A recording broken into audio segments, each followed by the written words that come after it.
Savez-vous que le numéro de rue où nous habitons a une influence sur nous? Aujourd'hui, je vais vous décrire l'influence du numéro 7. Alors, tout d'abord, qui c'est qui est concerné? Eh bien, les gens qui habitent au numéro 7, bien sûr. Mais pour ceux qui ont plusieurs chiffres, eh bien, pour cela, additionnez tous les chiffres entre eux et il faut que le résultat fasse 7. Par exemple, vous habitez au 88 ou 97 ou 1240 ou 610, eh bien, vous êtes concerné.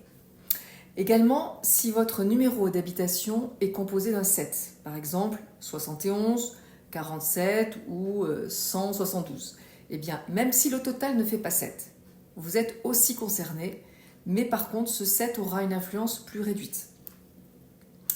Pour ceux qui vivent en appartement, prenez d'abord le numéro de rue de votre immeuble. Ça, c'est la priorité. Vous aurez également une autre influence qui est aussi votre numéro d'appartement si vous en avez. Alors, quand on habite dans une maison ou un appart qui porte la vibration 7, les occupants doivent s'intéresser à une ou plusieurs des thématiques suivantes. Premièrement, soit avoir une activité cérébrale ou intellectuelle, c'est-à-dire qu'à la moindre occasion, les personnes se forment, ou elles écoutent des conférences, des podcasts, où elles lisent, où elles se cultivent, où elles réfléchissent, elles se posent beaucoup de questions et cherchent des réponses. Soit les personnes ont une activité spirituelle, parce qu'elles sont tournées vers la compréhension des choses, la foi, le développement personnel, la religion, bref, en tout cas la quête de sens. Soit ça peut être aussi le fait d'intervenir dans le domaine de l'apprentissage, de l'enseignement, des activités de conseil, d'expertise, d'analyse, la recherche.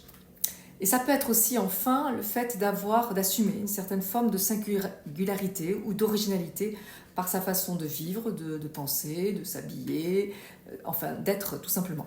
Donc si les personnes qui vivent dans cet endroit sont dans au moins une de ces thématiques, c'est sûr, elles s'y sentiront bien. Et je vais même dire, le lieu de vie va même les porter.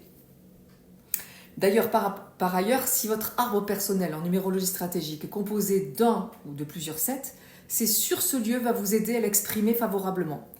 En tout cas, que vous ayez du 7 ou pas dans votre arbre personnel, il sera essentiel dans ce lieu que vous cherchiez à avoir une activité qui ait du sens pour vous, qui vous nourrisse intérieurement.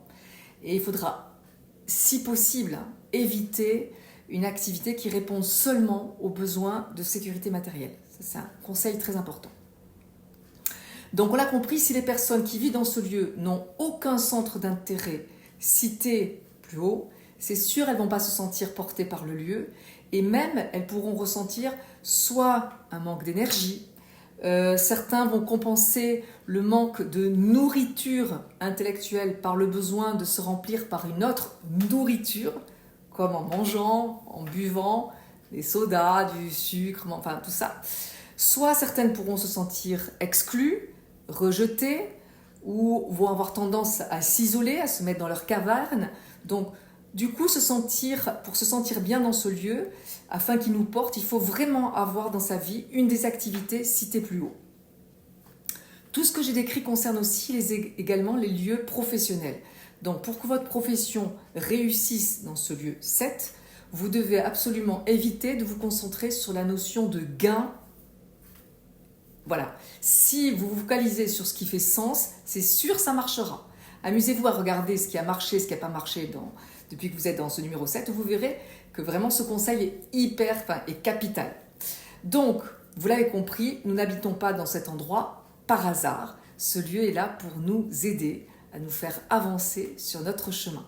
Alors, pourquoi le numéro de notre rue nous influence-t-il? Je n'ai pas l'explication, vraiment. On dit que tout est vibration, mais je n'ai pas l'explication.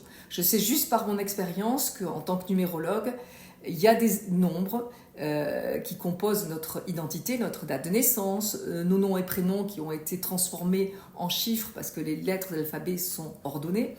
Eh bien, tous ces nombres associés à notre identité nous influencent, qu'on le veuille ou non, sur nos dons, nos talents, même nos éléments de blocage. C'est juste bluffant.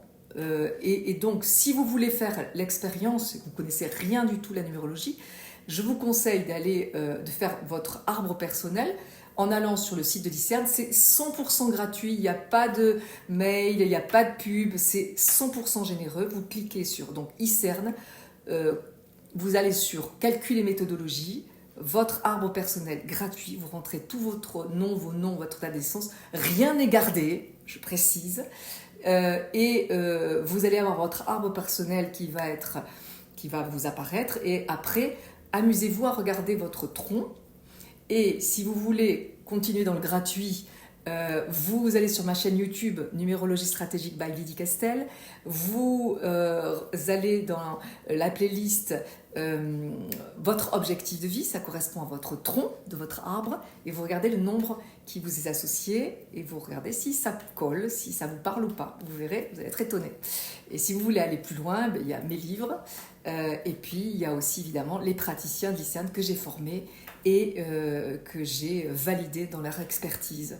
Voilà, donc à très bientôt pour d'autres numéros de rue.